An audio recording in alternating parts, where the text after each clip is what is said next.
Let me go with exactly that flow. I think yes, we are largely out of the COVID, though it never quite goes away. But we are out of the COVID also with a strong sense of economic recovery. I think there's a lot of optimism about rebuilding, and not just rebuilding, but actually leapfrogging in many areas, particularly digital.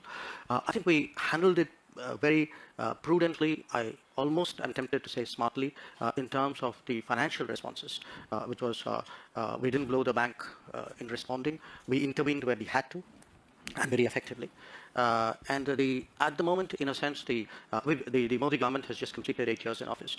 And what we have done in those 8 years is really to, I would say, build almost I would say, a social welfare society at a speed and a scale which the world hasn't seen.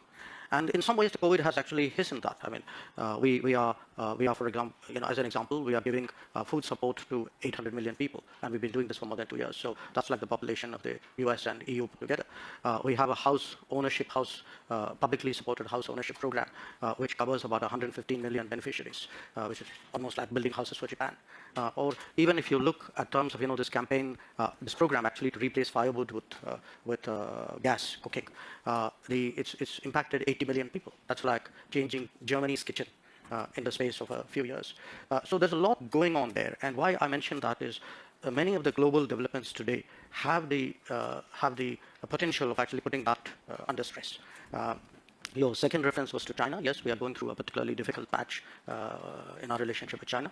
We've had differences in the past, but we've never had a situation where, after 1962, where really agreements on not bringing forces to the border have been disregarded. A very large number of forces have been brought to the border. We've had a clash. People have died. And this has not happened now. It happened 2 years ago.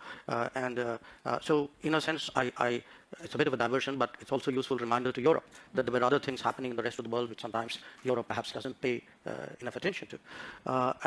There's also been Afghanistan, and what happened there, the circumstances in which the Western, particularly American military forces left finally.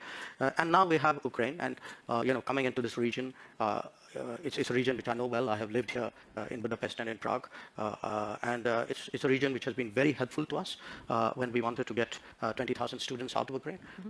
Slovakia, Hungary, Poland, Romania, even Moldova. But I think it's also important for people in the region to realize how this is playing out in the rest of the world.